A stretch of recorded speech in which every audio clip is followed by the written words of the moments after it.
Tentu sebetulnya kita juga melihat bahwasanya daripada dakwaan kita melihat ada beberapa catatan di mana memang bicara ada ketidaksesuaian tempus dari mulai penetapan tersangka sampai juga dakwaan.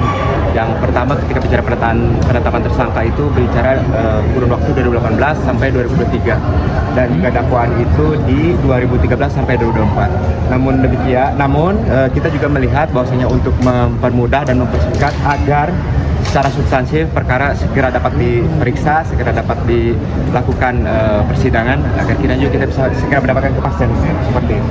Tadi sempat disebutkan juga salah satu alasan yang dilakukan karena Mas Keri itu boleh dijelasin sakit apa sih sebenarnya? Ya, jadi klien kami pada dasarnya ketika dalam masa penahanan yang lalu sebelum adanya agenda persidangan sempat mengalami gangguan, dalam artian ada sedikit gangguan mengenai pneumonia, lalu juga ada demam, batuk dan juga alergi. Dikarenakan hal seperti itu, maka kami memohon agar kiranya majelis dapat mengabulkan permohonan kami untuk pemindahan rutan kepada klien kami seperti itu.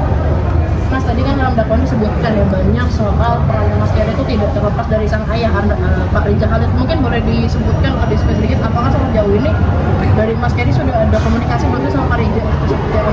Mengenai komunikasi tentu kita belum tahu pasti seperti apa. Namun demikian ketika bicara keterkaitan tentu ini sangat tidaklah benar. Kita sudah mengutarakan bahwasanya ketika bicara kaitannya adalah beneficial owner, tentu teman-teman juga dapat dilihat mengenai beneficial owner dapat terbuka pada sistem hukum administrasi yang tidak administrasi hukum umum. Itu teman-teman dapat lihat semua, bisa proses semua dan semua masyarakat bisa mengakses siapa BO untuk PT Orbit Terminal Merak seperti itu. Jadi ini sangat jauh untuk jika dikaitkan dengan Pak Rijal. Tadi berhubung ada izin pemindahan yang mulia, kebetulan klien saya itu satu yang hari Kamis kemarin dibacakan. Klien kami, Pak Sadi, itu kan memang satu klaster sama Pak Agus. Dua-duanya memang surat kuasa sama kita yang mulia. Kebetulan saat ini penahanannya juga terpisah ya mulia. Satu di Rutan Salemba, satu di Kejaksaan Negeri Jakarta Selatan.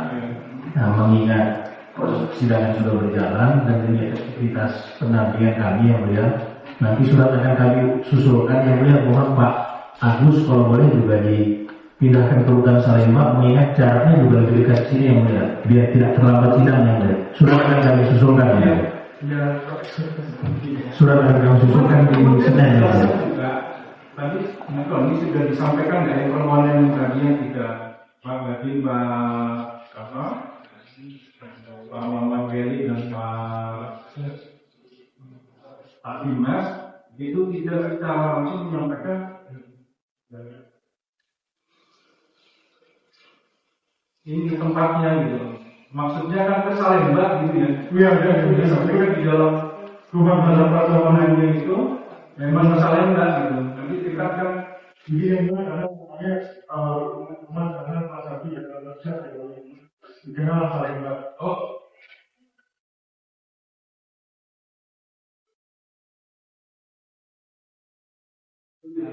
Iya, baik. Nah, kalau ini di Salemba atau ke Jakarta Pusat? Ke Salemba ya, Rutan Salemba sama ya. Nanti dikoordinasikan dulu. Jakarta Pusat. Ya, nanti silakan sambil dulu koordinasikan.